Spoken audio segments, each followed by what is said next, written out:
Okay, I'm going to call the meeting to order. Can you please rise for the Pledge of Allegiance? I pledge allegiance to the flag of the United States of America and to the republic for which it stands, one nation, under God, indivisible, with liberty and justice for all.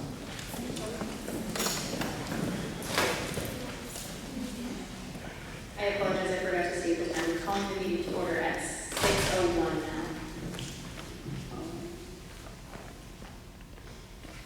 Okay, we have the public hearing info with the Building and Maintenance Expendable Trust Fund withdrawal for the water filtration project. Yes, so with IDs. Thank you very much.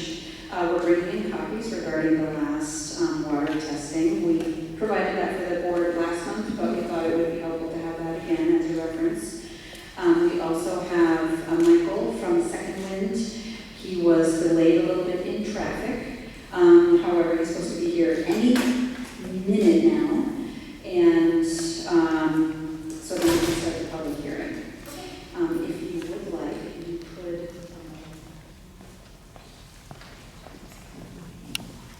Okay, in the essence of time, we're going to move our Eagle Scout up to now. All right. Looks like Carlson has. Oh, we have to Oh, gosh. I'll take over for Ivy if she comes in. How about that?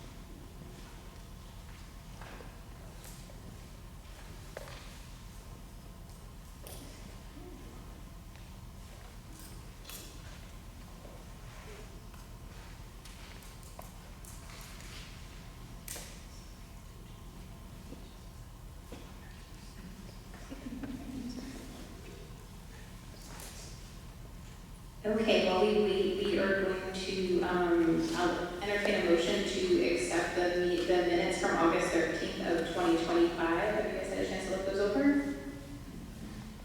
Okay, would anyone like to make a motion to accept the meeting minutes as written? Heather has made a motion. Do I have a second? Samantha is our second. Any discussion? Okay, all in favor? Samantha? I'm going to abstain because I missed most of it. Everyone was yes.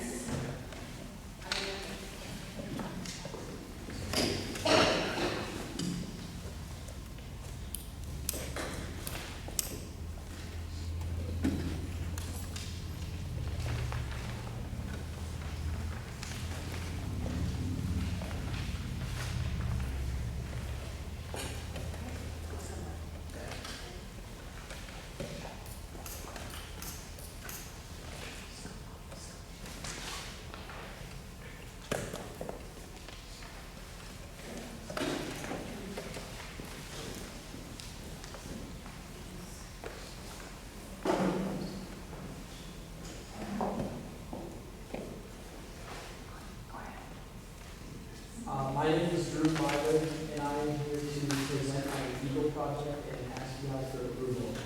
My idea is the path we have from around the end of the parking lot on that end of the school to the town offices needs some cleanup and maintenance and other work done there.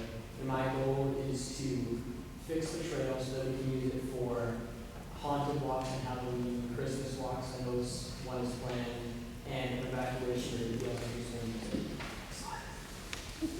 So some of the trail cleanup that needs to be done is cutting back the logs that are extending onto the actual path itself, cleaning up trash and other just basic trail cleanup stuff like raking and stuff.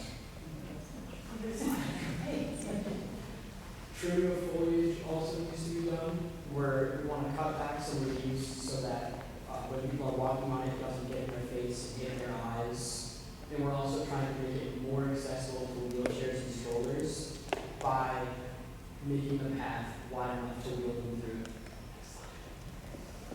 There's a lot of culverts that have been blocked by leaves causing a washout on the trail. I'd like to clean out those culverts, get the leaves out in the forest without blocking the culverts, and fix the washout with pea stone and a 12-foot bridge on the washout. The entrance and exit of the trail are uneven, have a big drop off from the tar, which makes it really difficult to push yourself on a wheelchair off or push another person on a wheelchair down it or push a stroller down it. So I'd like to get pea stone or stone dust, something of the sort, to lay on the ground to let the layout and make it easier to roll those on. And I've come up with a couple of possible future ideas, which is completely up to the school and the town. And it's, right now, I know part of the evacuation site of the elementary school is the church, and there's no real safe way to cross that. So if the town wanted to do something like that, that would be great. There's a huge dead pine tree that's going to fall probably fairly soon that, if taken out correctly, would cause a lot less damage. And there can be a story walk along the trail. That would be a good idea. I've walked along the trail a couple of times, looked at it, seen what needs to be done, and I've come up with all of these things. And I'm just here to present and ask for permission.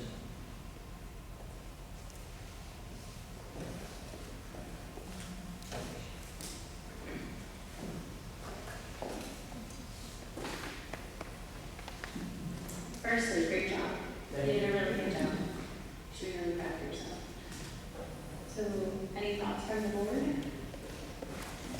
So it sounds like what he's asking for is our permission. I'm guessing there's no cost impact to the school or the town. Nope, you guys don't have to do anything. I'll do all the work. Any extra money will come back to the school afterwards as well. Does anyone want to make a motion to allow Drew to move forward with his Eagle Scout project? All right, so Kelly's going to make a motion. Do I have a second? All in favor? Aye. Great job. Thank you. Thank you.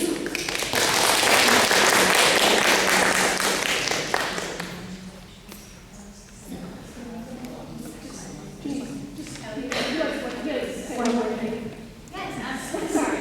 Now that I have it approved, we are going to start work on Saturday from 1 to 4.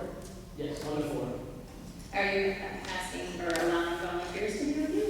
Yes, we are. We will have volunteers from my Boy Scout. Well, anybody. Well, anyone who wants to. You'll take any help you can get. Anyone who wants to. What do they need to bring for supplies if they have them?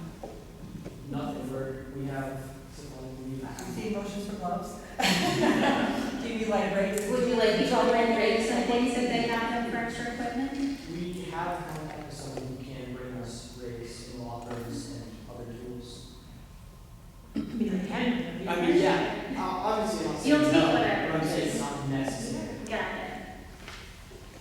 So come as able, bring what you can. And the second one? And when's the second one? Sunday. Yep. Also wonderful. Nope. 11 to 2. Yeah. Okay. And then in 2 weeks on Sunday from 11 to 2. The 28th. There will also be another weird day. Tell me those dates again. So the September 28th from 11 to 2, and then what's the date? The 13th of September from 1 to 4. Perfect. Thank you. Thank you.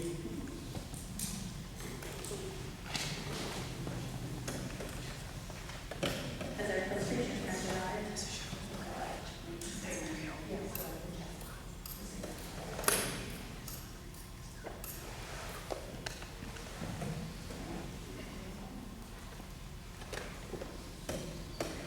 Okay, we are going to move forward with public input for right now. We are going to have 15 minutes with 3 minutes for each individuals. We have spoken with the School Board Association and have been encouraged to not give responses right away so that we can get you guys the information you want. So I just want to give you guys the information that we're not going to necessarily respond right back, but we'll take any input and then we'll get you guys answers for any questions that you have. Roxanne, I think you're handling first, sorry. Sure.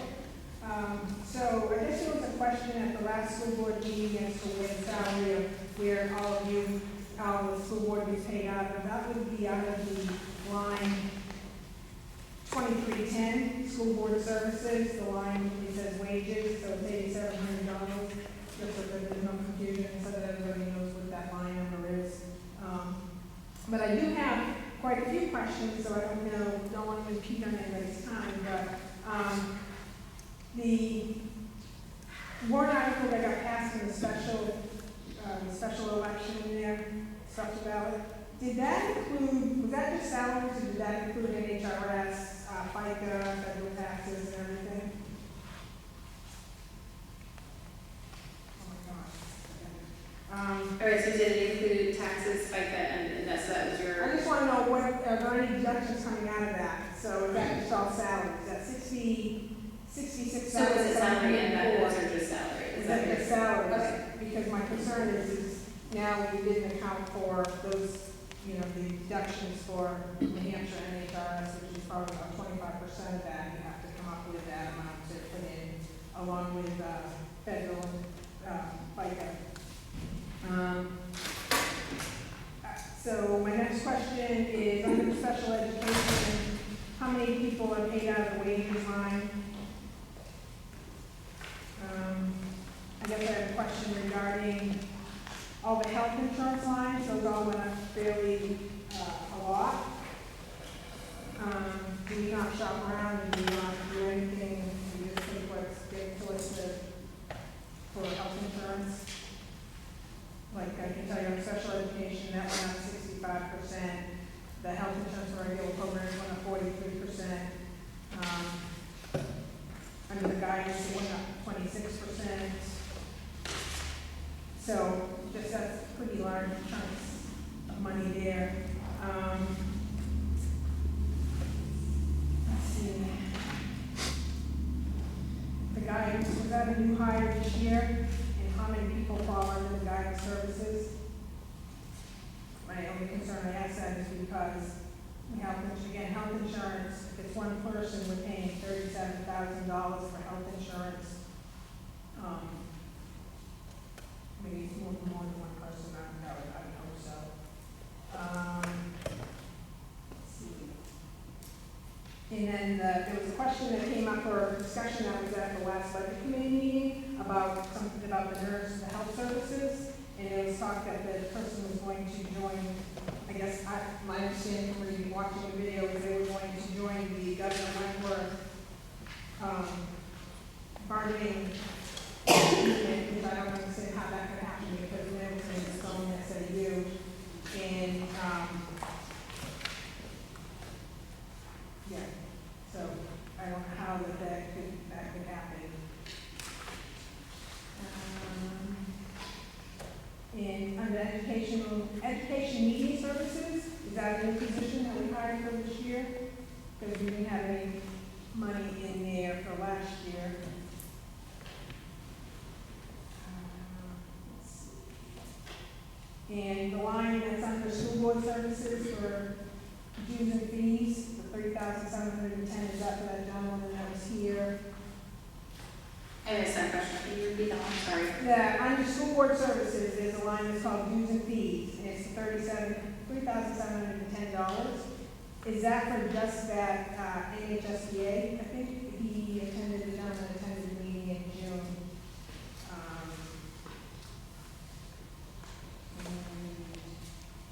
The Office of Superintendents, that's just one line, contracted services, it increased 12.5%. Is that a contractual increase?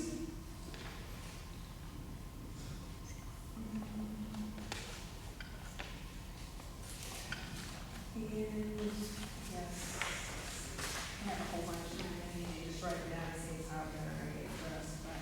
Yeah, if it's easier, if you want to email them, that's totally fine, and then we can get back to you with all of them and make sure I don't miss something. Right, and I don't have a problem with that, but I think it should be shared with the whole community. Exactly. Absolutely. And I guess on the regular transportation, it looks like that went from 42,500 to 67. I'm guessing that we had an additional bus driver, but the additional one is going soon. So if you want to email them, what we can do is come up with a response, and then we can have them at the board meeting the next time. Can you have them available for the budget committee, because these are all The questions we would ask the budget. I think it's a week away, so I think we'll have them ready for the next school board meeting, and then they can bring them there. So, but I guess my biggest question, is under special education, there's a professional pupil services line. That, line went from 152,000 to 248,000, so a 63% increase. What line was it? Say that again? What line was it? That's a professional pupil services. Then there's the, underneath that, it's all under special education, there's 3 lines. Tuition, other LEA. That went from 130,000 to 175,500, so the increase is 45,500. Then there's the tuition private line, which that line we no longer have in our budget. Why did we get rid of the private tuition? All right, thank you. Good. I think you had your hand up. I think we're probably talking somewhat on the same thing. Okay. So back in June, when you had the voting, there was a bill submitted for the ballot clerks, the moderator, and the supervisors. How come some were paid and the 2 of us were not? I'd like answers on that. A message has been sent from Andrea, who was a supervisor.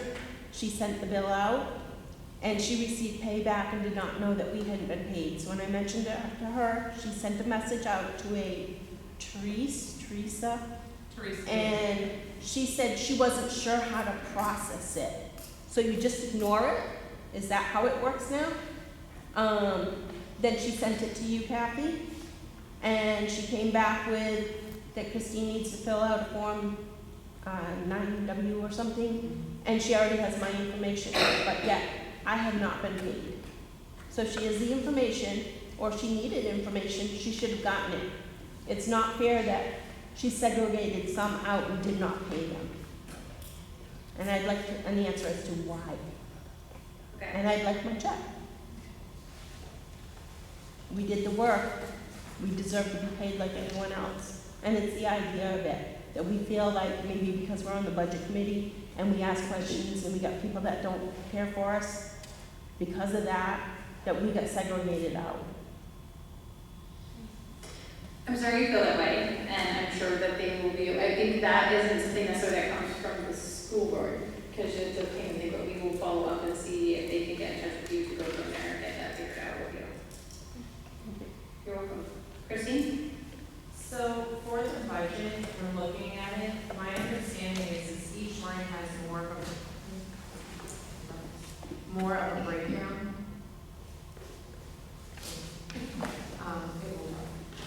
More of a breakdown of each line, and I have asked, I don't know, Bonnie and I have asked for years now for like more of an itemized breakdown of the budget. And then I actually 91A requested a couple of times and then responded back trying to clarify what I was looking for. And I've been told that it doesn't exist. I'm just a little concerned that this is like the most breakdown of the budget. And that's all that we can get, because it's not as transparent as I would like to see. Okay, so let me make sure your question is answered. What is your actual question? You want more of a breakdown of the budget? Can I? Yeah. She's looking for what is charged, so like if you have salaries, regular education, the first line, and it shows that, you expended out of it, say $54,524. She wants to know what makes up that $54,524.74. The detail behind what is then expended in each account. Okay, we can ask and see what the answer is. So, but my frustrating thing is we have been asking for years as budget committee for this, and every school board rep that has come, we've asked for it and been blown off. And then a 91A requested, not once, but at least 2 or 3 times, and then try to re-explain everything of like what I'm looking for, and and then it's, to be told like it doesn't exist, it's pretty frustrating and it's not very transparent. And that's all I want. Okay. Okay. So my questions, most of them are the same questions I asked last month. You said that you would have the number of residual money that came back from last year's budget at this month's meeting. So I would hope that you can answer that, seeing how you said you would have the number of this month. That's the first one.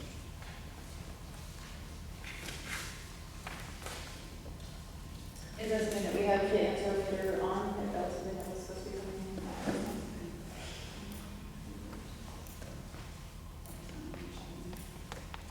So what was your question? The money From the previous month, your actual question, sorry. the residual money from last year's budget, what's the total? What is the number? So the year isn't closed out yet, so they don't have that number yet. No, you told me, actually, Kathy said last month, she would have the number this month. I asked, is that a normal average amount of time? She said yes, and she would have it, so what is it? I'm taking my cue from the board chair because I need to follow procedure, but she gave me permission. I had to ask for an extension to do the DOE 25, which is closing out the fiscal year. So I have asked for an extension for 30 days, which I'm allowed to do. I haven't been able to finish the work yet. So the DOE 25 and the year will be closed out by the end of this month. So I do not have a number for you. I haven't been able to complete the work. Okay, my next question goes back to the, of course, I'd like to have the number because it kind of justifies the question, but this bogus video that was sent home, and if I recall correctly, last month, you guys all sat there and said that none of you had anything to do with it and this and that. Maybe I misinterpreted that, but so let me explain that I'm not a computer savvy person. So I reached out to a bunch of people that are pretty adept at it. None of them can find it, but what I keep being told is that this video was sent home on something called Child Square, Parent Square. Do you know what I'm talking about? Yeah, I know what Parent Square is. Parent Square. Yeah. Okay. So the video was apparently sent home on that. I'm assuming you all know that it was sent home on it. You just don't want to admit it. But Dr. Caroline, I can't read your last name. I apologize, but aren't you responsible to view and approve anything that goes home on that? It's a yes or no question.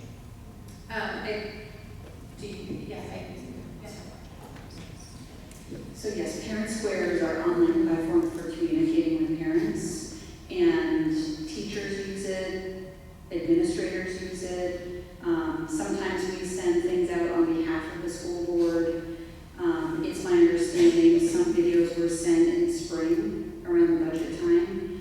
I'm not prepared to tell you who sent each Parent Square post tonight. I'm not asking specifically about a video that said that this school was in a budget crisis. I'm sure you all know the one that I'm talking about.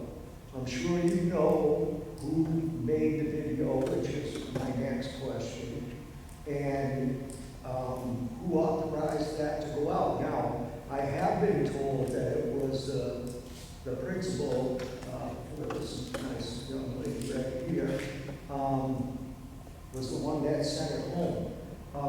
You know, obviously, at 91A, everything that he approved to be sent out. But I really don't know why I should have to do that when I have the superintendent of the SAU that this town pays a lot of money to, that could just simply give me the answer right now, however, chooses not to. You people ran under the banner of transparency. Hold on, I'm not finished. I hear that you have questions, we will respond to your question, we don't have anything to answer Well, about I it certainly tonight. can make a statement, and that's what I'm trying to do. But we have to move forward Well, because no, we've hit our people time. spoke longer than this. I think I should have my fair time. But we Let me have tell you 15 something, I minutes. sit on 2 boards myself, okay? Sir, So I'm pretty busy. I take the time to come here, and you people don't answer any questions. And now you're trying to cut me off short, I can't even ask this them. isn't productive to moving forward with the school board meeting. We're happy to answer your questions. We will see if we can get a response. I don't have the information to give you. That's, So we're gonna move okay. forward. Let me ask my next, We've had how much do 15 minutes, you we're make? moving forward. How much do you make? We are moving forward because we had 3 minutes. We're gonna move forward because it's been more than 15 minutes. Rebecca, you can vote to go forward, so you're just gonna ignore the public? You can vote for that. right there, unless extended by the board. Right. So if they like your question, then Transparency. keep going. If they don't like it, you get shut off. This is not productive. The kindness that needs to occur at the meeting is not occurring. We are here to help. We're trying to help. I understand there's been a lot of things in previous years, but we are trying to move forward, but continuing to bring up negativity from the past doesn't help productivity for forward. If you would answer my question. I don't have an answer to your, I don't have an answer to your question. Of course you have the answer. That I don't have the answer to your question. We will get it and we will send it to you. We will post the information. That is the best I can do right now. So we can extend the time. We have to give 30 minutes of public input, so we can move forward and extend now as a board if we want to choose to do that, or we can stop the public input for now and continue with 15 minutes at the end of the meeting. Does the board have any input? Extend time for public input now and don't confine the Okay, do I have a second to that? Thank you. All in favor? So we're going to go ahead and extend for 15 more minutes, so we will go till 6:45 for public input. There will be no public input at the end. And I'm going to move forward with the next person. I'm not sure who the other candidate first. Tracy? Tracy Lavalette. I'm really floored because you guys won't answer questions. Again, transparency, we had new members run on transparency. Jim came to the last month's meeting, asked questions, waited a whole month, and now still no answers. So what purpose is coming here asking these questions? Another question, I learned something in the lobby, it's blown my mind. We, as Middleton residents, elect Linda to be the treasurer for this town. I learned there's an electronic signature. She doesn't see squat. She just got a bag at the end of the year. So you're telling me there's no checks and balances. What's the stipend for? I do believe she gets paid. And why is that occurring? And I would highly suggest that it stop immediately and it be a hard signature. She has to see every single check. It's already been addressed. It's been addressed with the public. I'm asking right now because I would like to know what's been addressed, hearing that. Also, I did go to the last budget meeting in August. I brought up to Heather that I asked in July of '24 for an itemized detailed list. I would hope that that night she went home and messaged Kathy. That should be coming out. It was demanded last year of the town and of the school. Our document's like 400 pages. It's a lot of work, but we send it every month.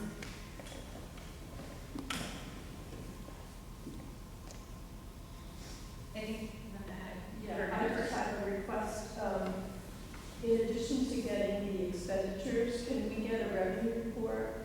I know when I was on the board, we used to get a revenue report as well.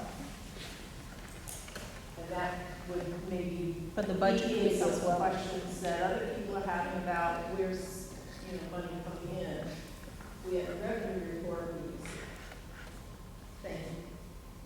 Kathy, are you familiar with that revenue report? Okay, I just want to make sure that we know so we can do what we need to do. Go ahead. My turn? Yeah. So as for Jim's question last month and this month regarding the video, I can speak to it because I addressed it immediately.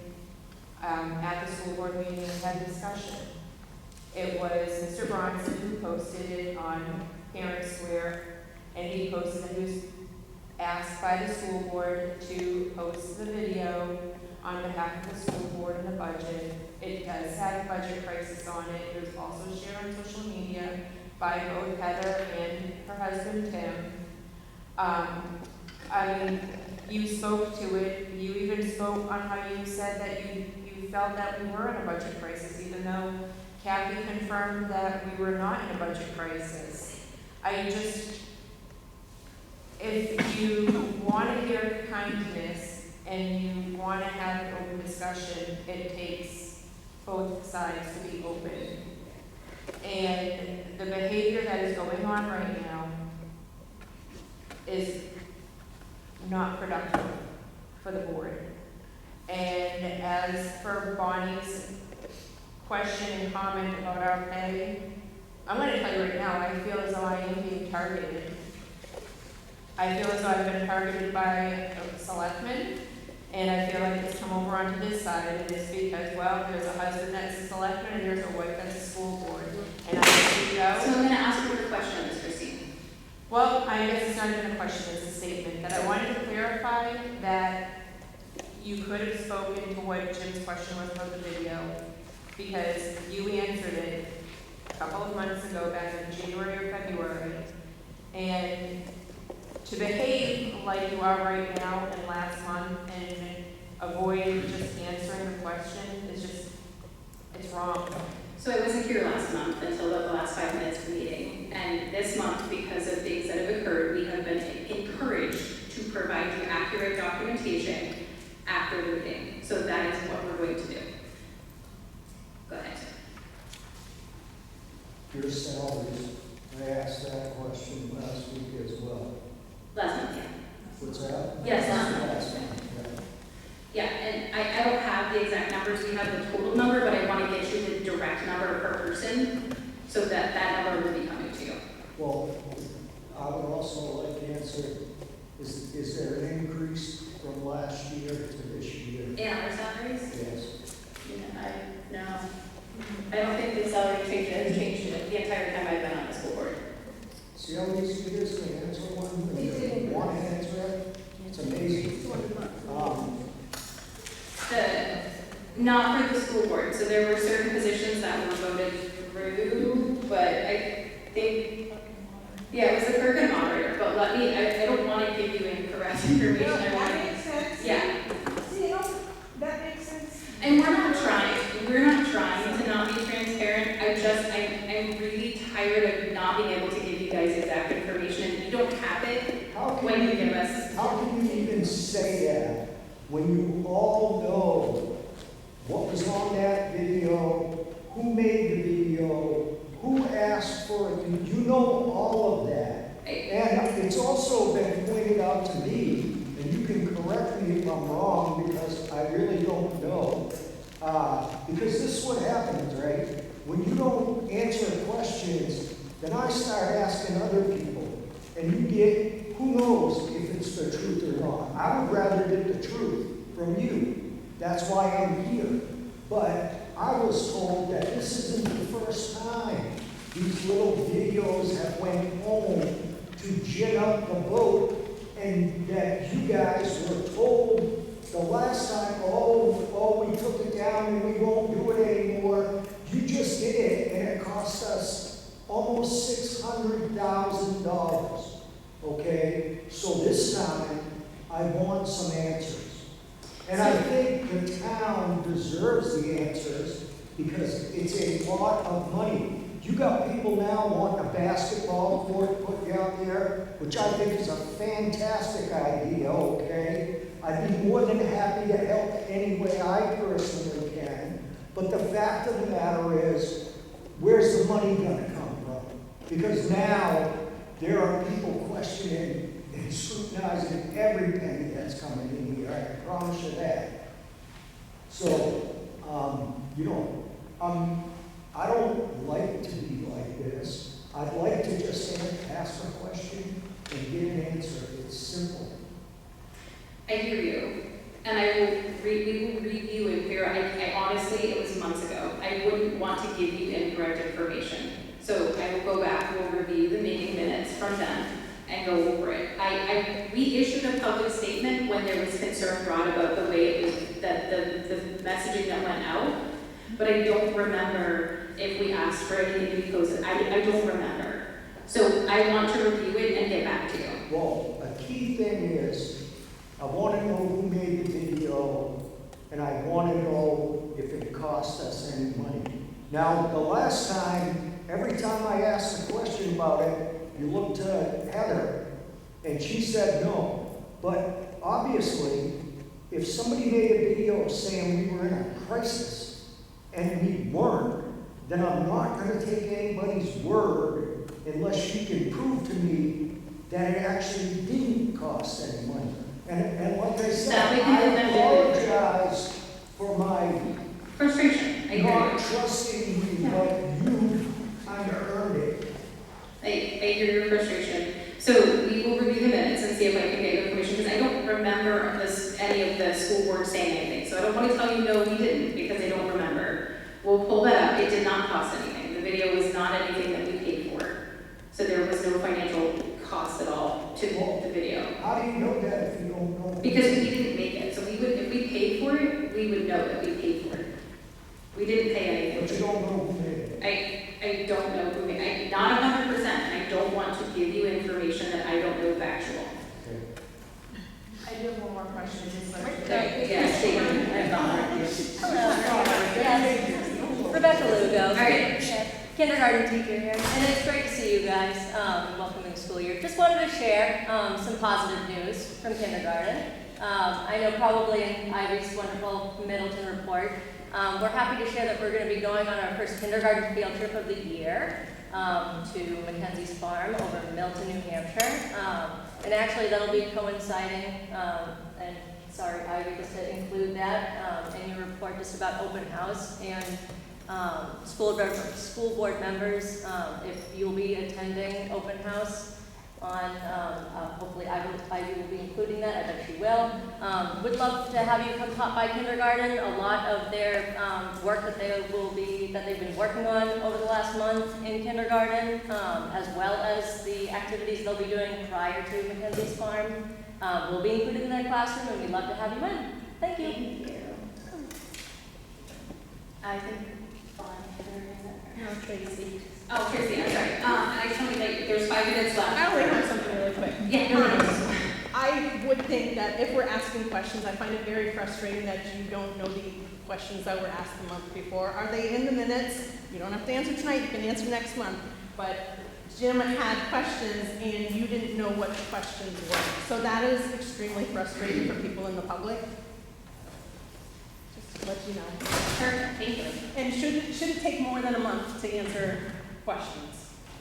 I mean, I'm hoping that the minutes will show every question that's been asked tonight. I would love to know the questions to Roxanne's. The answers. Yeah, the answers, sorry. And the questions. They should be in the minutes. So next month, I'm gonna come back and I hope they're all read, all the answers.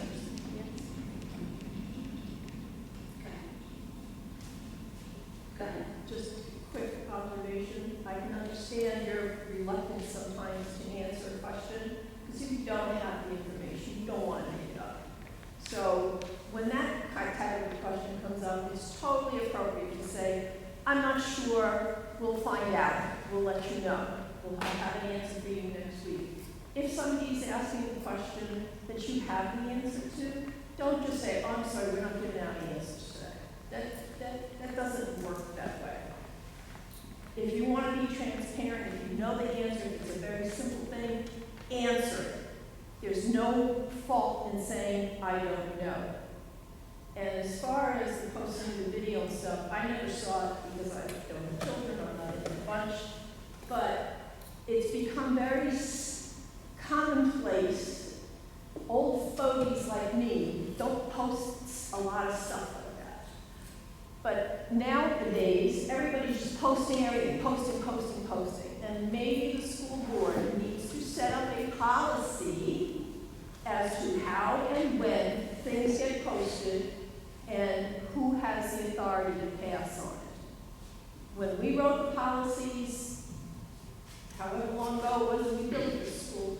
that wasn't an issue, but it's an issue now. I think you need to address it.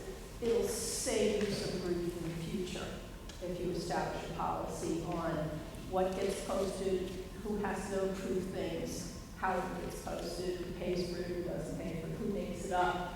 Somebody's got to hear these things. So, just for your own sanity. Thank you. Thank you. This is an easy one. Sure. It should be quick. Who would advise you not to answer questions?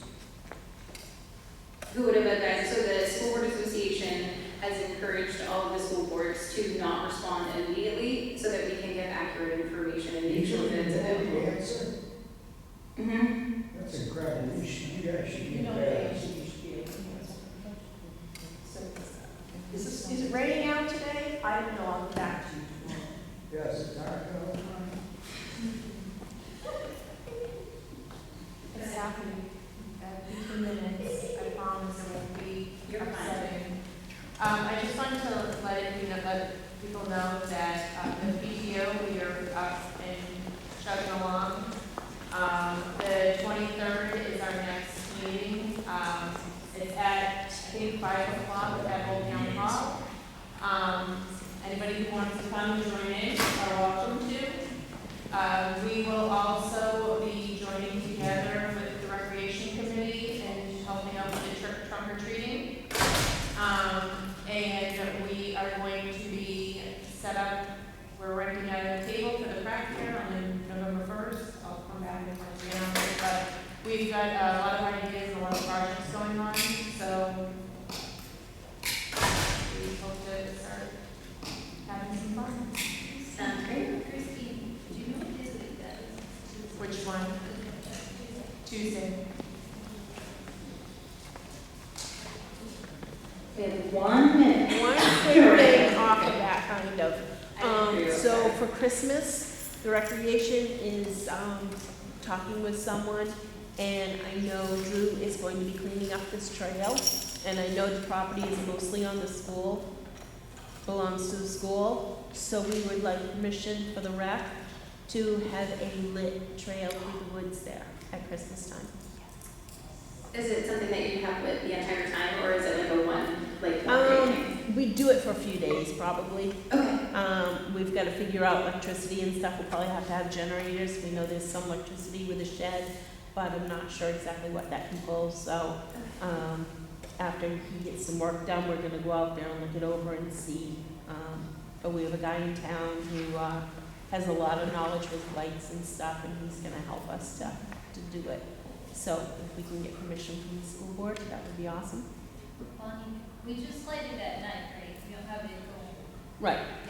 That's what I think, just to add to it, I think it's similar to what they do down next to the police station in Farmington, which is Yes. they do a Christmas walk or whatever, and it's only like several nights during the season. Yeah, it's like, Right. it's 2 nights on the good one. Yes. Yes. Are you guys prepared to respond now, or do you want a little bit more information? I mean, I don't have a problem with it, I just don't know if we might need some more information. before That's we why get we're it saying signed. it early. Yeah, no, for sure. When's the meeting, Bonnie, with the person? Our next meeting is, I think, the 24th of this month. Is that when the person for the lighting is coming? He actually came last week, Oh, okay. but he's gonna help us with it, and we're kind of like guiding it, and, Yeah, these will be like a walkthrough, or if we don't? yeah, it's gonna be like a walkthrough, lit walkthrough that, like she said, kind of like the Farmington one. Don't throw out the agenda. We'll put it on the agenda for next month, can you just get us some more data so that we have everything to move Okay. forward? I mean, nothing that we're against, I just need a Right, little more yep, information. yeah, no, that's why I just wanted to put it out there now, so, if we need more time or more info, we can do it. Perfect, Okay, thank you. thank you. Okay, we're gonna move forward from public input. Thank you, guys. Anyone who did have specific questions, feel free to email them as well so that we make sure we didn't miss any part of it and you get all of your questions answered. Okay, we have our water filtration gentleman has arrived. Quick question, did you open the public hearing? We're now starting the hearing. Okay. I apologize, I was. Thank you, Roxanne. Come on up. I didn't how many folks we had. It looks like we've got enough for everybody at the table. So just grab one from each pot. But I apologize, I don't have any for folks in the audience today. I'm going to skip the mic because I have a theater voice, if you're okay with that. All right, give me 2 seconds. I'd Yeah, like to make a please. very official statement. We are opening the public hearing regarding the building maintenance expendable trust fund withdrawal for the water filtration project at 6:46. Thank you. You're very welcome. I'm Michael Hopley Pierce. I'm with Second Wind Water. We work with a lot of schools. This is my 5th school board meeting in the last 45 days. So we have a lot of experience in working with budgetary constraints, the specific regulations that schools are subject to, and frankly, arsenic, which is what we're talking about today. Not just arsenic, but arsenic with a high pH, which becomes problematic for remediation. I'm going to try to not dive down the rabbit hole too far. Please feel free to stop me. I'm from California. I talk really fast. I'm slowing myself down, but don't be afraid to ask me to repeat something or clarify something. So, you have arsenic in your water. And you have a treatment system that kind of does its job, but not really well. It's a technology that we would not use now, that we probably wouldn't have used 20 years ago, but we've been sort of limping it along, and we're at the point where something needs to be done, and something better should be done, instead of doing the same old thing again. In simple terms, what you have is one tank. It functions very much like a water softener, so it's got these beads in it that have a charge on them, and they pull stuff out of the water. They pull out positive stuff, but it's also got the opposite kind, anion media, which pulls out negative stuff, like arsenic. But there's only 1 cubic foot of that anion media in this 4 cubic foot tank. The other 3 cubic feet are pulling out the hardness of iron, but not touching the arsenic. And it's only touching one kind of arsenic. There's arsenic 3 and arsenic 5. That's about as nerdy as I'm going to get. You have to attack them differently. 3 is very difficult. The technology that you have and what we're proposing to sort of amend, the initial piece, doesn't touch arsenic 3. It passes right through. It pulls the 5. So what we're proposing is 2 pieces that I think are a really wise decision, and an option for a third that could either be done in conjunction, or we could sort of hold as a reserve to see what the efficacy on the initial 2 components that I'm suggesting are going to be. First thing that I'm going to suggest is that we take the media out of that conditioner tank, because it's really old and it's barely doing anything, and we replace it with all anion media, which pulls out the arsenic 5. We're not going to put softener media back in there. I don't think that's going to be problematic for anything in the school. That's followed by a piece of equipment you already have. You don't have to touch it. It's a neutralizer. It just makes the water not corrosive. When the water first comes out of that anion conditioner, right after it regenerates with salt, just like a softener, it's corrosive for like the first 5% of that cycle. All the alkalinity is gone. So we have to protect, make the water less corrosive so it doesn't pull lead and copper out of the pipes and get that in the water that is drink. The way that you can make that piece of technology, that anion conditioner, pull out all the arsenic is you turn the 3 into 5. And you do that very simply with oxidation. You have a chemical feed pump about the size of a lunchbox, sitting on a tank, about 30 gallons, and it injects food quality bleach, just like the communities like in Manchester where I live. They inject bleach into the water for disinfection. It also oxidizes arsenic 3 into 5. So now what we've done is we have this feed pump going first, injecting chlorine into the stream, just a small amount, like 0.3 parts per million, way less than Manchester does. It'll convert the 3 to 5. The anion conditioner, which we will have rebedded with just anion media, will be able to pull all of that 5 out. And that's the pieces that I think really need to be looked at today.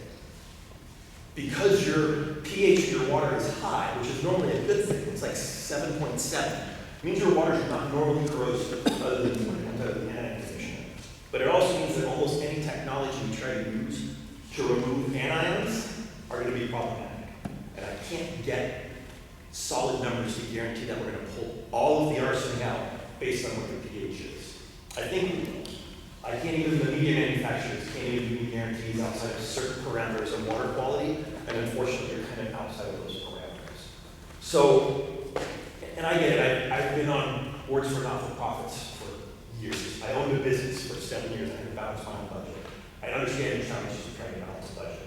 And with that being said, I think the 2 pieces that you should absolutely do would be rebed the arsenic tank, which is $5,780. And then on the last page, add the chemical feed pump, which is $9,825. And what that does is keeps the last piece, which I haven't gotten to yet, which is sort of be the belt and suspenders. It would go at the very end, and it's an adsorber. So whereas the anion conditioner brings in salt water periodically and it dumps all that arsenic to drain, and does its thing all over again, and it can do that for 10 or 20 years. An adsorber doesn't. It has a fixed capacity for whatever it pulls out. It pulls it out as the water goes through it. It has no moving parts. It just has media inside of the tank. But eventually that media reaches its capacity and can't pull out the stuff that it's designed to pull out anymore because it's just full. So the redundancy would be this big ticket item, 18,000 and change. And that would be an adsorber that will last in line as your backup to make sure that if the anion conditioner isn't pulling everything out because of the pH, this last step is going to give you that redundancy. I don't know if you want to do that now. I don't know if you want to come back to visit that down the road. I don't know if you want to not even look at it at all. But the things that you really need to do is you really need to revet that anion conditioner, and you would get a lot more efficacy for, frankly, fairly short upfront costs, and probably very significant removal if you included an oxidation step with a chlorine chemical pump as well. Yes? So you talked about the 4 cubic feet that you are removing that's doing other stuff. What is that doing currently? So it pulls out hardness and iron and manganese. You have about 3 grains of hardness in your raw water, which is generally, that's where you say you might want to look at a softener, but you don't really need to. It's, you get well beyond that, 5-6 grains of hardness. That's where you start to have problems with infrastructure, generally heat exchange. So any place you have a mixing valve where hot water is mixing with cold water, any place you have an electric heating element, whether it's on a water heater or a coffee maker or a dishwasher, those are the places where that hardness will precipitate out and coat those heat exchange areas and age those components prematurely. And that's something that I had spoken of over the course of time that we need to keep an eye on. But I didn't see any signs of any kind of hardness issues currently there. And I think the three grains creeping through would probably not be problematic. They might, I can't lie to you. But if they were, you'd be much better off having a dedicated softener sitting next to a dedicated anion conditioner versus having them meeting next together in them. The chemistry just interferes with each other. Just neither pieces work as well as they would by themselves, even if they were just in separate tanks right next to each other.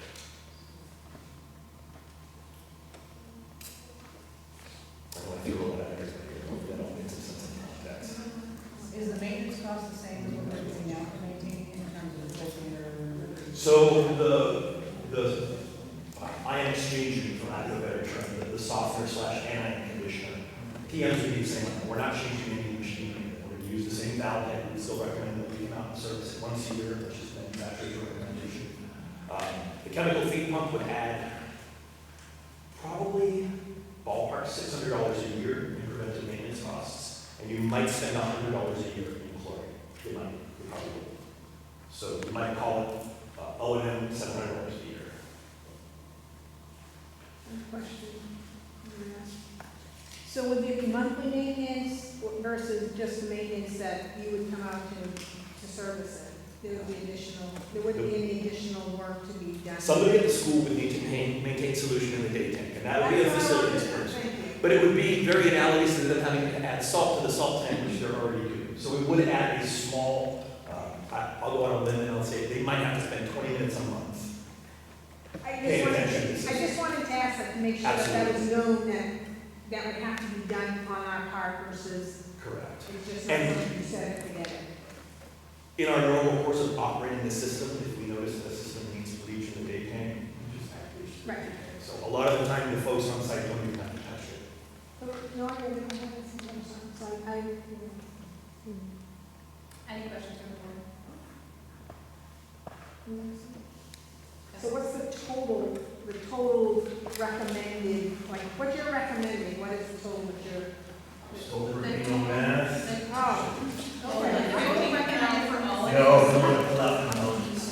So it's 50,605. Okay, that's what I had. So that two pieces that he's recommending. The total project would be $34,292. okay, so I was 18 something that I didn't have. So, okay, so. And the rebate cost on that $18,000 tank that could go at the end to replace that media when it's time to do so, that could easily be another $10,000 or $12,000. And it could be in a year, it could be in 15 years. That was my question, how soon after would you look at that? Normally, under normal circumstances, I can actually reach out to the media manufacturer, give them water parameters, give them the tank dimensions, usage, and they can crunch all those numbers and give them a fairly accurate projection. And do a certification. They won't give me a number that I can guess. Now, if we only did the recommended amount, how often does the rate for the absorber go up? The rate for the absorber. Yeah, like would that rate change in like a year? Oh, you mentioned the cost increase? Tough to say. I don't believe that, I think it's American-made tanks and American-made mediums, so I don't know that I'm gonna have tariff costs, so that could change between here and Colorado. So I can hold this number for 30 days, and then I do have to kind of recompute. Generally speaking, I don't see more than a 1 or 2% change in like one component in cost. But if we looked at this in 6 months or a year, we could see significant cost increases, and that's going to be before that. Can I ask you a question, and can you answer? What is in our, I know we have in here for the general trust fund, how much is in the building? As of 6/30 of 2025, there's $270,902 in. So that's, I mean, which I'm guessing that what is on one that numbers before the year. So it's coming in 70 days. Thank you. You're welcome. How long would the project take? So if I got a commitment, and we would take a purchase order and deposit, and we've worked with you for a long time, I'm probably looking at 60 days of completion, because my calendar right now, I'm out 6+ weeks. I'm looking at a week for approval from DES, but actually my boss reviewed this design with Cindy Clemens, who runs the whole drinking water division at DES. We had 3 schools with IPH and RSNC, and we were trying to figure out the smart way to help and not break the budget by using 30 pieces of equipment. So she's already familiar with this job. I anticipate it's going to be a rubber stamp to get it approved. Might be able to turn it in 6 weeks, but I would say 8 to play it safe.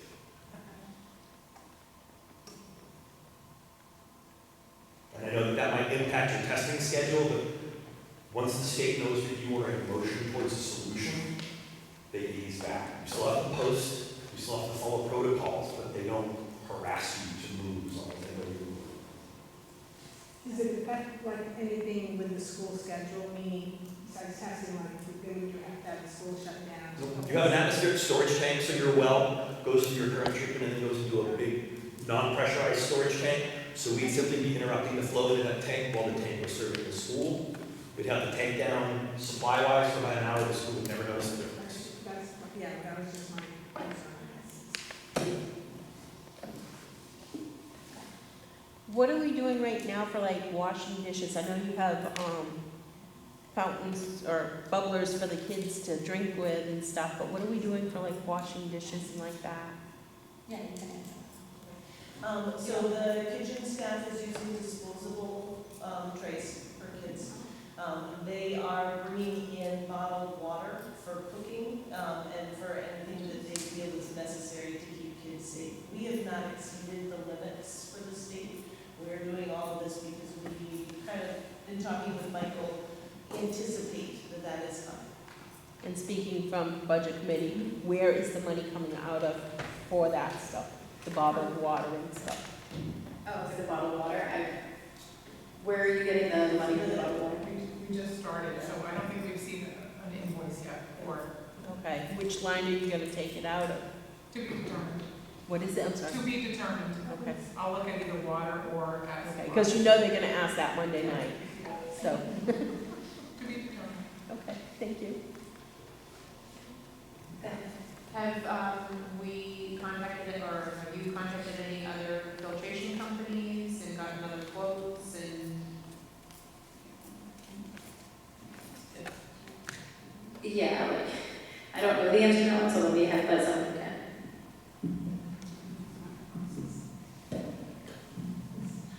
At the request of, I think, the community and the board, we do have one other quote. They're gonna be here on Friday to take a look, and they will get us those figures. We don't have them yet, but there is one other company coming out.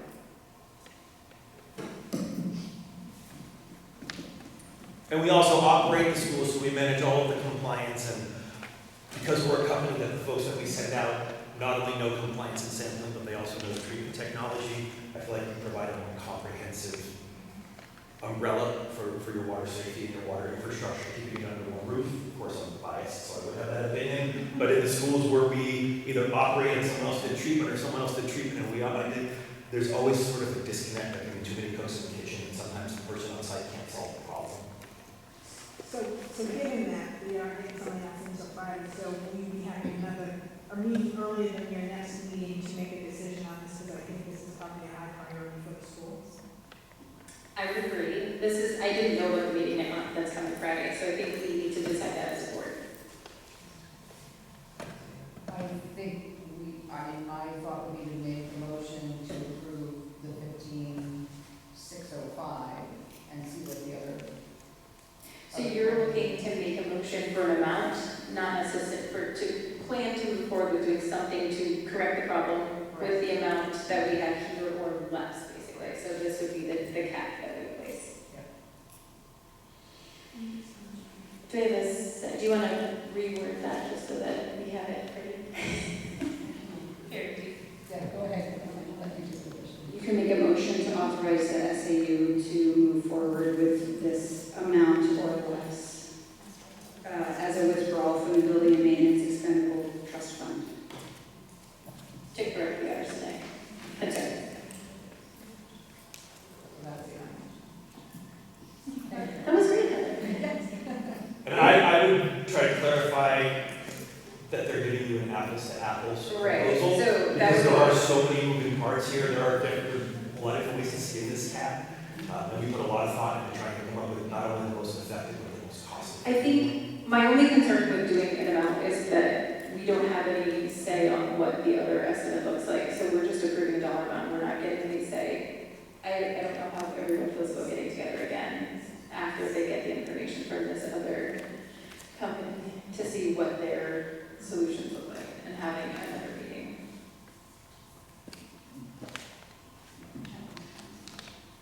Are we planning to take all of the money from the expendable trust funds? That was the motion. Okay, so we have a motion. Do we have a second for that motion? I'll second. So discussion, again, my concern is that we have no input. So we're literally giving a dollar amount and asking the SAU to make the decision based off of the other proposal, as long as it's less without having any input into that system. And then, oh, pardon me. No, that's fine. My concern is, once we give you it's another potentially 8 weeks before the work may be done. So the longer we delay, if we delay this to have another meeting in 2 or 3 weeks, then it's just gonna keep delaying it, which is gonna cost us more money on the back end by purchasing all this water. I just want to know, so you put out there to the public how much she is bidding. So now this other company is going to potentially watch this and say, oh, well, I can do it for $15,000. And then is the SAU making the decision to go with the lower bid? Right, well, that's my concern. I don't just want the decision, I mean, if it's, yeah, so that's my concern. I mean, somebody could easily say, I'll just put an edge over, which is that big $18,000 tank that I suggested putting at the end. They could just do a smaller one of those that would have maybe a 2-year capacity. And they could do a quick sale for X thousand dollars, and in 2 years, you solve this problem. I'm not saying that's gonna happen. When we invest in this system, you said 10 to 20 years is what we would expect out of the system? Okay. I mean, I'm all for quality. You get what you pay for. I don't know what the other company is bringing to the table. And I would hate to make a decision to not go with something that was $50 more expensive because it was $50 cheaper. If this is a better system and the life expectancy of this is 10 to 20 years and the other one is less, I don't feel like I have enough data. And I'd like to follow the data. You can amend the motion and still authorize the SAU upon consultation with the board chair.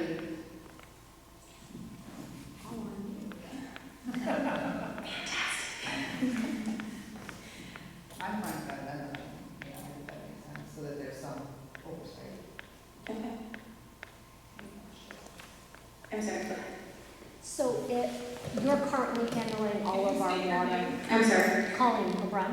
Thank you. You're currently handling all of the water system as of now, your company, correct? We do the sampling and the state compliance when the state wants to walk around every 3 years to do what they call a sanitary survey. We accompany them. When a letter comes in, it gets sent to us and we take care of it. So pretty much nobody at this table has to deal with anything that has to do with water except what we're talking So about you've right been now. doing that for us all along? I've been with the company for 4 years. I don't know how long we've been working with this school, but I think it's been a long-term relationship. So is it something after we get this consultation from this other company that you're willing to look at and say, is this comparable to what you're offering us versus just making that decision? 100%. Are you willing to do that with the chair or as soon as it happens so that we can move forward right away? Sure, absolutely. I'm here in public health, you know. I'm not a sales guy. I'm here to solve problems. I want your problem to be solved, and I want it to be solved correctly. I'd like to be the one that does it, but if someone else is going to do it, I want to make sure they're doing the right thing, because we're all going to have to deal with the repercussions. Any other questions? I think the amendment is fine. I agree with the amendment. I think that's really fine. I have no problem discussing and looking at both votes and going through if everyone is comfortable with making that decision. Sorry, go ahead. Is this an unusually high level of arsenic? No. No. New Hampshire has a very low, it's considered the maximum contaminant level, the MCL. The federal government sets a level at the EPA level, and states have to comply to that level, but they can be more strict if they want to. They can regulate things that are not regulated by the federal government if they want to. They can't be more lenient. So if the EPA says you can have 10 parts, New Hampshire can't say, they can have 20, but they can say you can have 5, which is what they did with arsenic. So we have much tougher standards than any of our surrounding states. Thank you. Any other questions from the public? Any other questions from the board? Did you say that? Oh, that's going to. Okay, so Heather, do you have Heather's motion that has been amended? Can you read it just so that we have? Do you want me to read it? I was gonna make that later. That's okay. You can totally do the gesture. You have to read it word for word. To authorize the SAU to move forward with that amount of money or less to withdraw from fund from this. In consultation with, Board chair. And that's the. after receiving the secondary quotes. Good. So we had, do we have a second for that motion? Nicole, all in favor? We have to do a roll call, I'm sorry. Samantha? Aye. Heather? Nicole? Aye. Kelly? Aye. Rebecca, aye. Thank you. Okay, we are closing the public hearing at 7:09. Thank you, guys. Thank you for the opportunity. Yes. We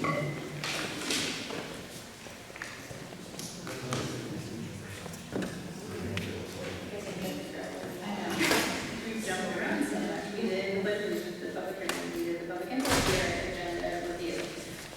Sorry guys, we're out of order tonight. So for agenda review, is there anything that anyone wanted to add? I didn't review. I did not review. Is there, I think, was there anything that you wanted to add? Okay. We've accepted the minutes and moving into the superintendent's report.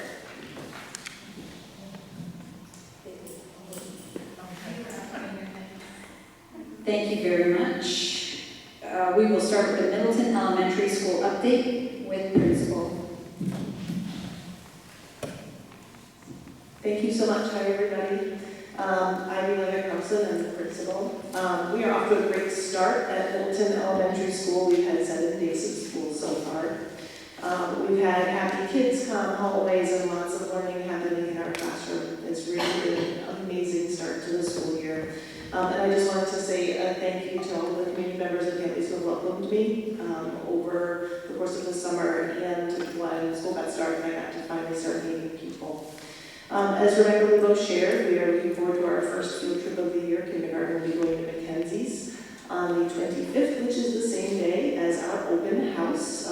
Everyone, not just families, but everyone is invited. That is from 5:30 to 6:30.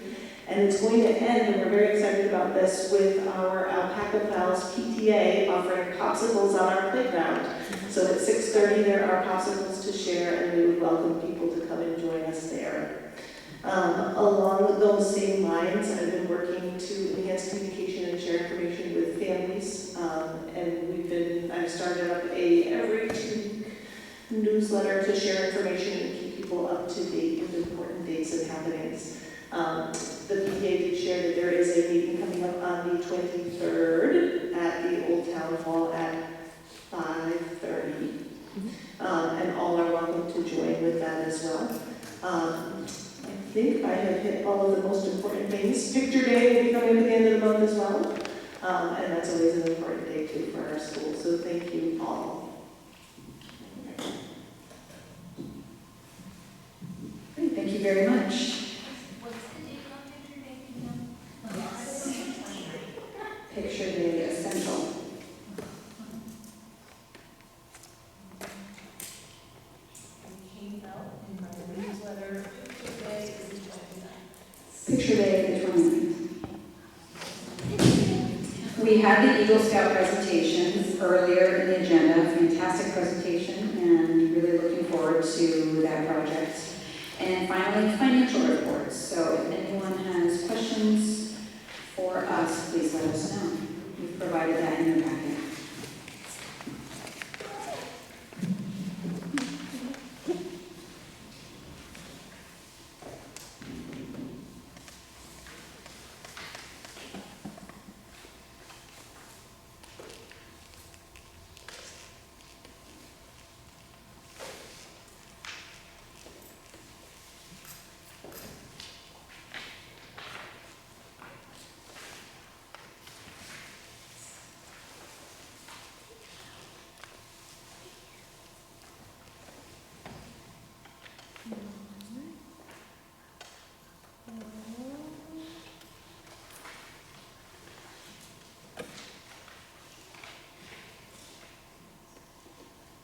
Kathy, do you have the responses to the budget committee questions that would be a little more here? Yes, there is. I think it would be good to read through that and get that on record. You want me to do it? If you want to go ahead and do it. Okay. If you want to split it up, take it straight up. All right. Would you do that? We talked about it, so we, just so the public is aware, we have formed a finance committee, which mirrors sort of the two people who sit on the budget committee. And we go over the questions that are asked by. Heather, do you want to skip forward to that because we have that finance? Sure. Yeah. So if we won't get on to talk about the budget committee, which is the question, or the finance committee, which is the questions presented at the budget committee. So we were asked if we were putting a water resolution out to bid, as you heard, we did do that, so we have that, and we discussed that. The ballot clerk supervisor is not receiving their payments yet, that was discussed. What we were told is that in order for a person to be paid, they have to have the paperwork necessary to be listed as a vendor under the school. So that's the paperwork that you would need to fill out and sign. And She get says she already has my paperwork on that. There's one other person. She doesn't have hers, but she had mine. Yeah. And she could have reached out and asked if she did not have it. Okay. Okay. But that was what we were told the holdup was for getting the payments out, because it had to do with the paperwork that was necessary to come back. Let's see, we were asked by the bus driver salaries were over budget by 45%. We have 2 route drivers, 1 special education driver, and 1 spare driver, which is fully encumbered. So that was shown as the maximum exposure that would be due to the district driver needs. So there are 2 other students that were bused with the government workforce. Out of the district. Out of the district. So that's the reason for the overage, is that they're allotted for, but not necessarily paid in actual. So that's the budgeted amount, so it's over budget because we're budgeting for an extra bus driver that we don't necessarily pay, but we need to have available.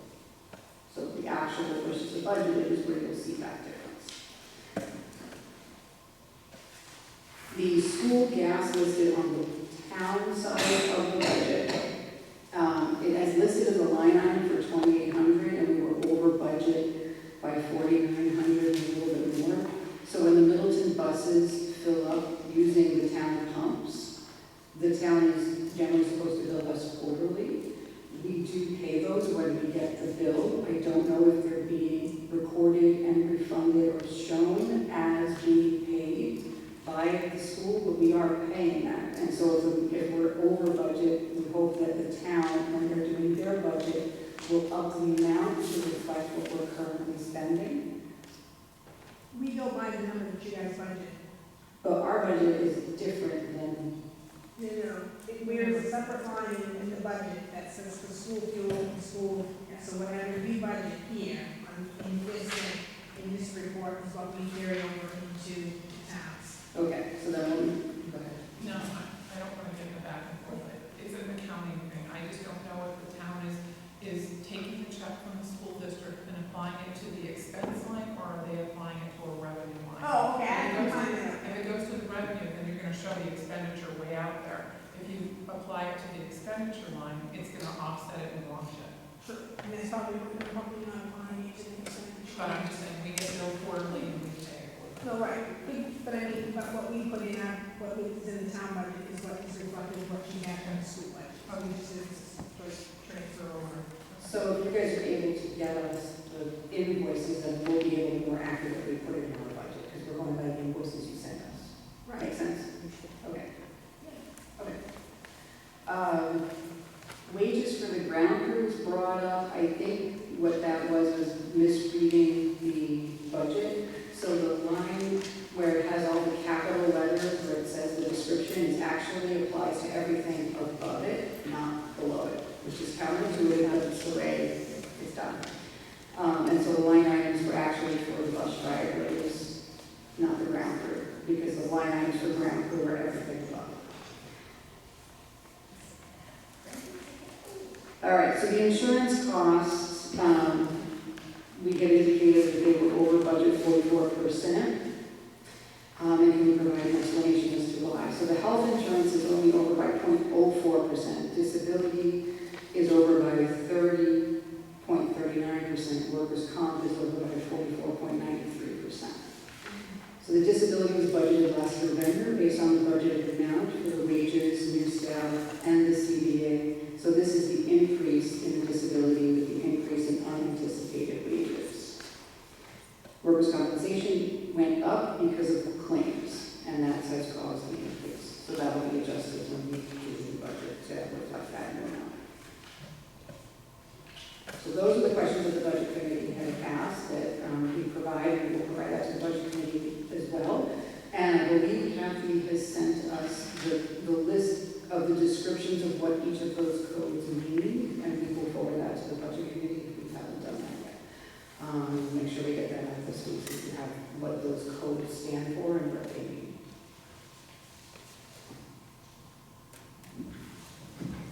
So if anyone has insomnia, go ahead and start reading.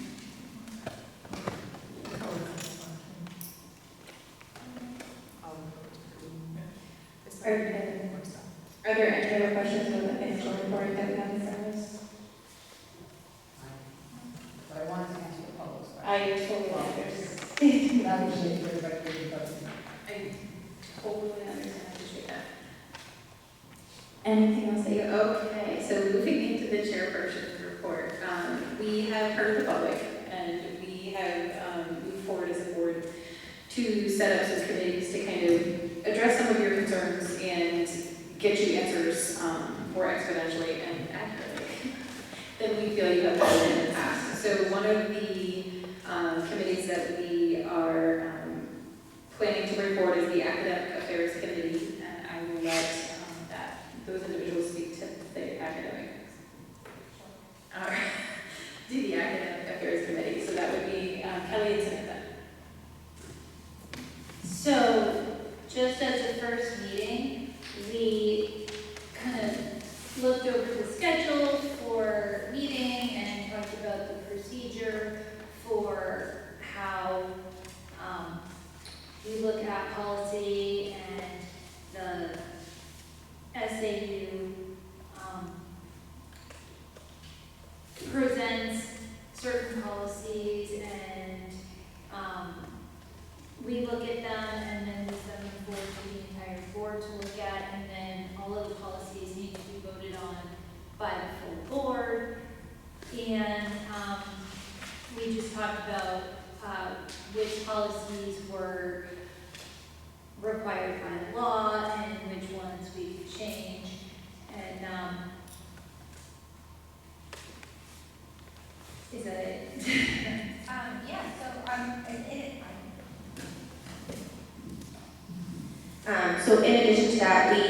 we've reviewed a large number of policies. We are going to bring to the October 8th meeting for the board 10 new policies that we'd like to adopt, 2 policies that we would like to reaffirm, and 6 policies that we would like to revise, and those will all be brought to the October 8th meeting for the first read for the board. After that, they will come to the November 12th meeting for a second read where we will make a decision. Oh, and the policies, when they go from the board, will be on the agenda. And then if anybody in the board or anybody in the public has any questions about them, then they can send an email and we can look at them before the board votes on them. The policies that you guys are going to be proposing, where are those policies being adopted from, or where are you getting that information to create the policies?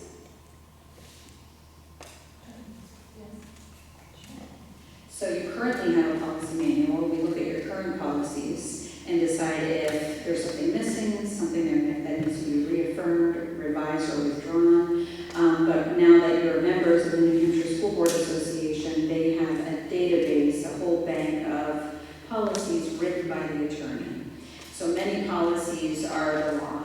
And so they write the draft policy, and we bring that to the committee first. And then we put them in the Middleton format for the committee and for the board. And a lot of them are just the policy we already had, the same, and we just make sure it's okay. And we're able to use the legal documents already created by the Special Education Association, and then can their legal team help some if we need to adopt some, so that we don't actually have to use any of our attorneys and incur additional fees. Yes, the attorney NHSBA is included in that. Perfect.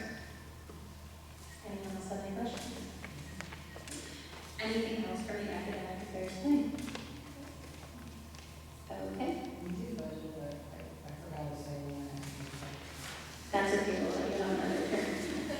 So next is our finance committee, which Heather and Nicole have been working with, which they will also continue to work with the budget committee so that they have the ability to get you guys answers. And I'm going to let Heather speak to her.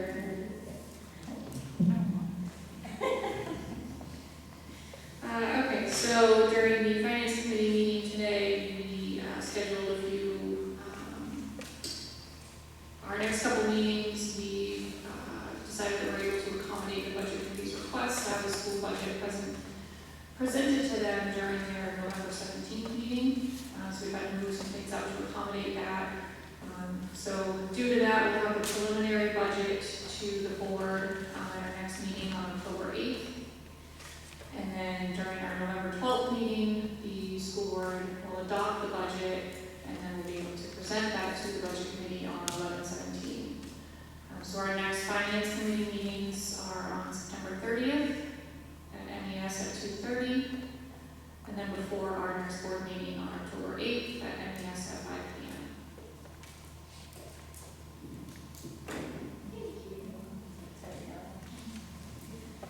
I'm going to move us a little bit out of order just to keep in order of the committees that we were started. The other committee that we are setting up will be the public outreach committee, so that we will have a couple of board members. We have not decided what board members we will be, so I would love to hear either people wanting to be a part of that committee or being nominated to be a part of that committee to work. I think we need to change the name.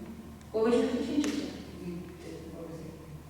Community relations? I like that.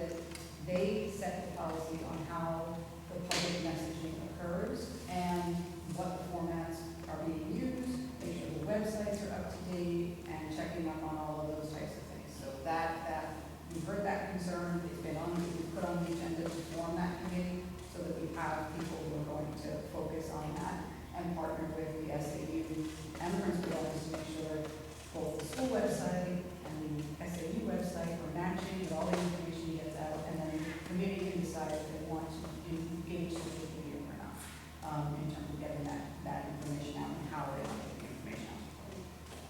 So basically, an organized method of being able to communicate everything that's going on with the school to the town. Perfect. So who would like to make a motion to create the Community Relations Committee? Heather is making a motion. Do I have a second? Samantha is second. All in favor? Sorry. Any discussion? Okay. All in favor? Aye. Perfect. Now who wants to be on this committee? Samantha would like to be on the committee. Is there anyone else that would like to be on the committee? I'm happy to if no one else wants to. If that's okay. That'd be sure.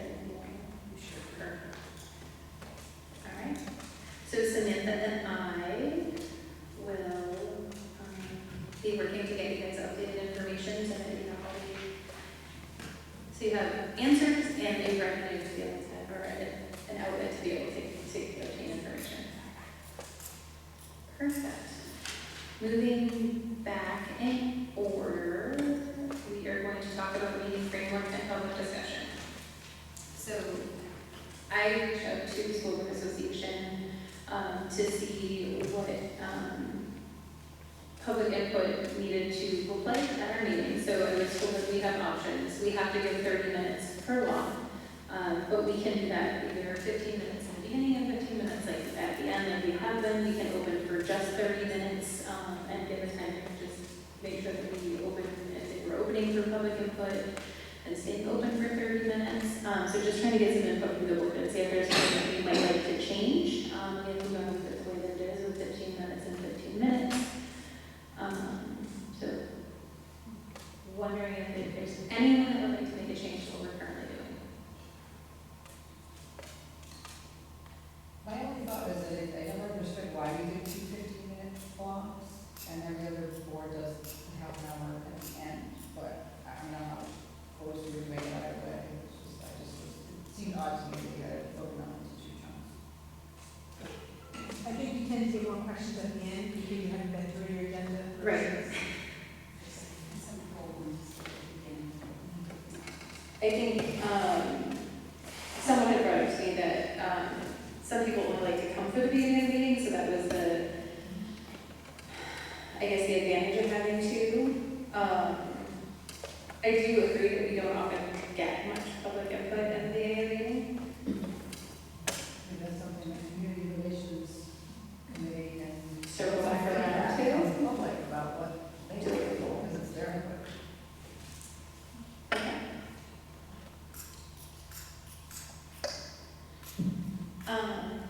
It's not public input, but I'm going to let you say a quick That's statement. exactly the point I want to make. Yes. Sometimes there are things that you're discussing that people are like, Wait, I want to say something. Put on this before you vote.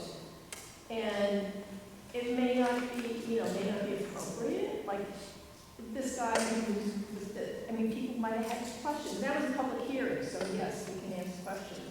But there may be other times when you're discussing something and the people in the audience really want to have something to say.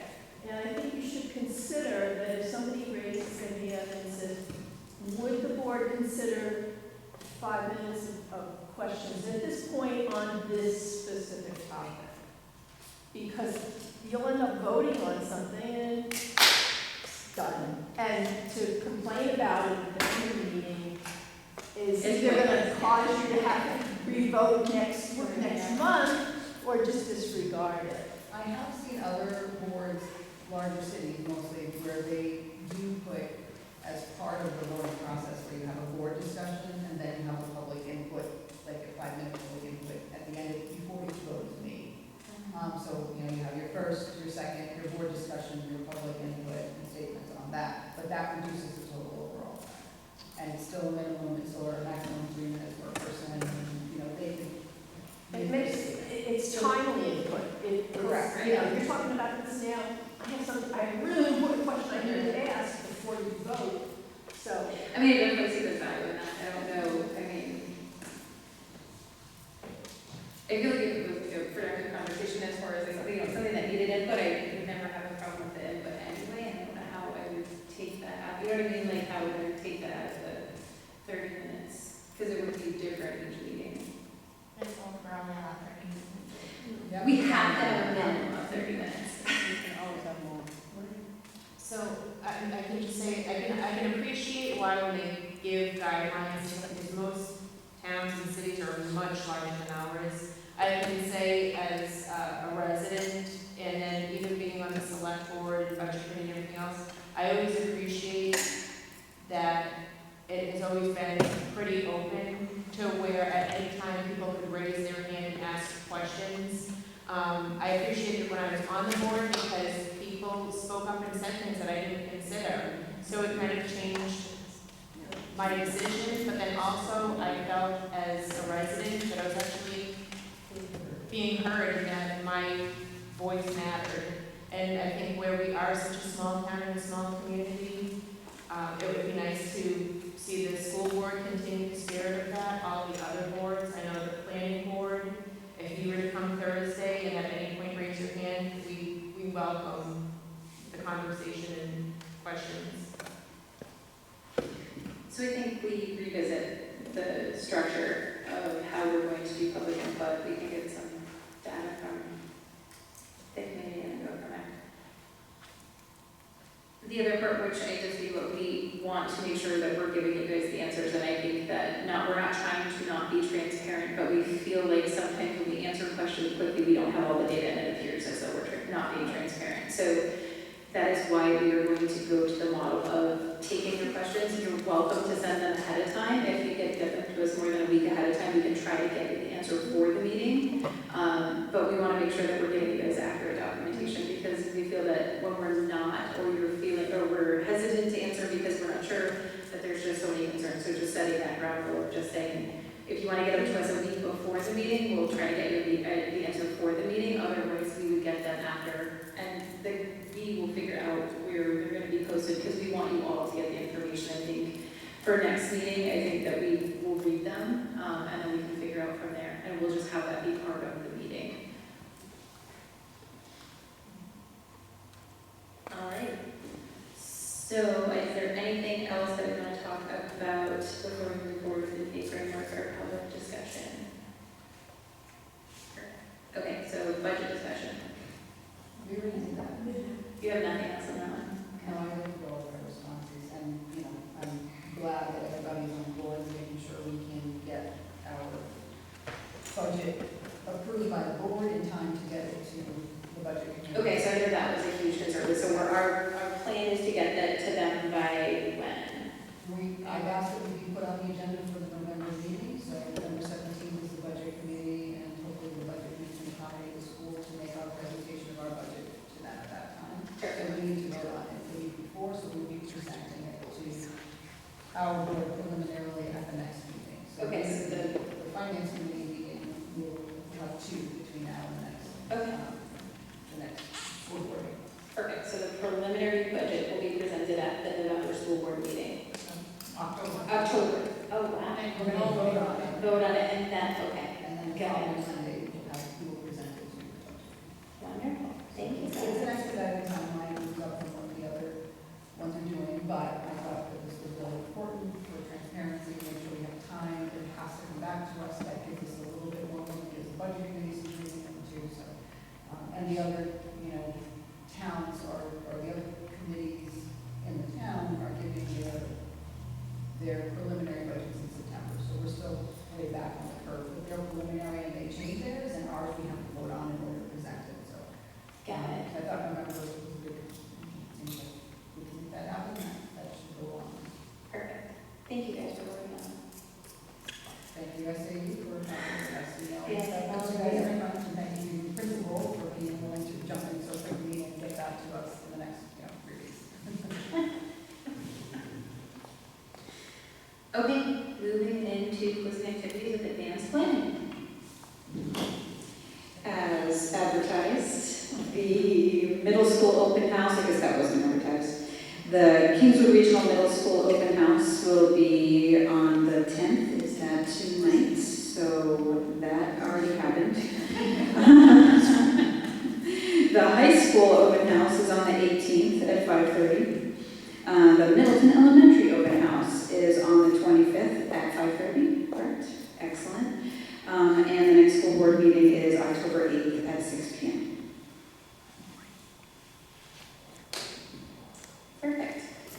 We already did our public input earlier. I'm going to entertain 3 minutes quickly. Does anyone have any quick input? Because I don't want to cut you guys off unprepared. Go ahead. I just want to announce that the craft fair that we had, when was it, May? May, yeah. We will be having another one here November 1st. What was the date, sorry? November 1st. November 1st. 11 to 4. Thank you. I appreciate the use of the microphone. Thank you very much. You are very welcome. So nice to hear everybody's voice. Do you need to approve anything so that Bonnie, you can? And then she talks. Oh, please, we're passing it down. I just said in order for Bonnie, no, we don't need to approve. Okay, perfect. I just want to make sure that we need to go on. Something else.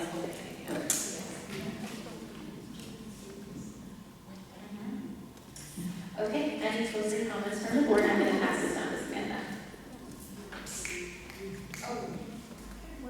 I'm sorry, I might not see your hand. Okay, that's fine. Thank you. I did not mean to cut you off. I just want to thank everybody for coming. I appreciate all of your input, and we are working to try to address all of the concerns that the town has.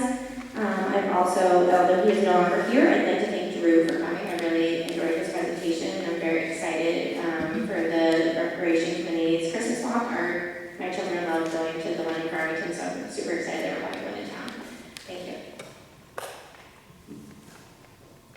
So following the election, it was brought to my attention that there were a lot of negative comments that were directed at myself and my family. I just want to say that my children knew why we were here that day. They asked about, we said it was for teacher salary raises. They asked, well, of course they should get a raise. They do so much. Why would people not agree with that? So we talked to them about all the reasons people voted against the collective bargaining agreement. We talked about taxes. We talked about, salaries in comparative towns. We talked about the fact that there are people in this town who don't believe the school is in the best interest of this town. And they obviously get very frustrated. They can't vote on something that so directly impacts them. So we talked about other ways that they could participate. And so after 8 hours in the blazing hot sun that day, they came here to this school where they attend, and they helped break down tables and chairs like they've done at countless other meetings. And they were called a nuisance. They were called a distraction. They were accused of violating election laws. And I have to say, it really is disheartening. The level of conversation in this town has reached an unacceptable level. And I've thought long and hard about how I want to respond to this meanness that we seem to be communicating to one another with. We only have less than 20% of our town coming out to vote in midterm elections. Why do you think that is? It's because children are not engaged in the process. And how do you get children engaged? It's not by saying children should be seen and not heard. It's not by making them feel unwelcome at these events and in public spaces. It's by bringing them into the room where government happens. It's by giving them a task at the town hall, letting them stuff envelopes so that they get to hear what's happening and what business of the town government actually looks like. They hear questions, they hear the answers from our elected officials. They come to meetings and they watch what happens. So that the first time that they see a ballot is not when they show up at their first presidential election when they're in their 20s. It takes a special breed of hatred to vilify children for participating in the government process at the level that they are capable of. And my children have been made to feel unwelcome in these public spaces where they generally come. And they came here that night with joy in their hearts, happy to be of service. And I'm watching the way we speak to one another in our meetings, the way we post on Facebook and the responses and the way we communicate. And I have to say, it is not the Middleton that I was told this was. I was told we were a small community of people who worked hard and had kindness and cared about their neighbors. And I am not seeing any of that. What I am seeing is meanness, and I'm seeing aggressive language that is used to incite people and to rile people up. And I thought a lot about my options, and there are options. And I've decided that the best course of action is to challenge all of us as a community. Every time we speak, we have a choice. And that choice is to either extend a hand or to wage a war. The way you speak talks to your character.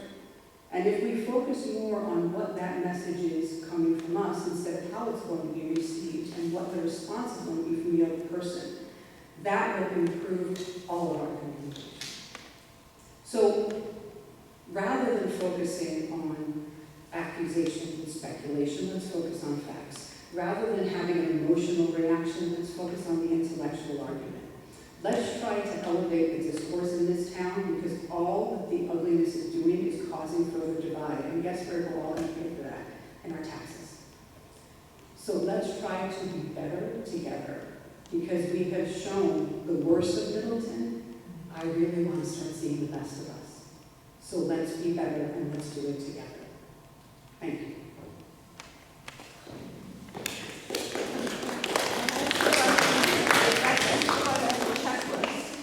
I would be happy to work with you and everybody else to figure out how we can bring the election process, how that works to kids.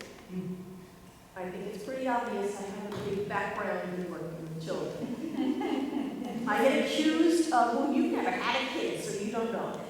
Please, I run events with 200 60-year-olds at the same time. I have experience. So I'll be more, and I'm really sorry that happened, and I wish you had come to us, because technically, that election, when an election happens, it belongs to the supervisors and the checklist and the moderator. These were comments made generally on Facebook, not specific, but my concern is I on here, don't so remember anything happening that. no formal complaints were levied. They were just Facebook comments. Poured out of our boards, and I was harassing you about wearing a ranger suit. That's completely different. But yes, I'll be happy to work with the school, with the school board, with you personally, with the town, with whomever, on ways that we can bring election thing. I know some big cities give kids ballots where they vote for different characters on election day, and they have their own little voting booths that they go to, and whatever we can do, I'll be happy to work with you. Thank you. Thank you. I want to thank you all for being here. I want to thank you all for understanding that we are trying to build a better school board and better communication with all of you. Not one of us comes up here maliciously or has ever had any malice intent to bring any confusion or failure to provide information to the town.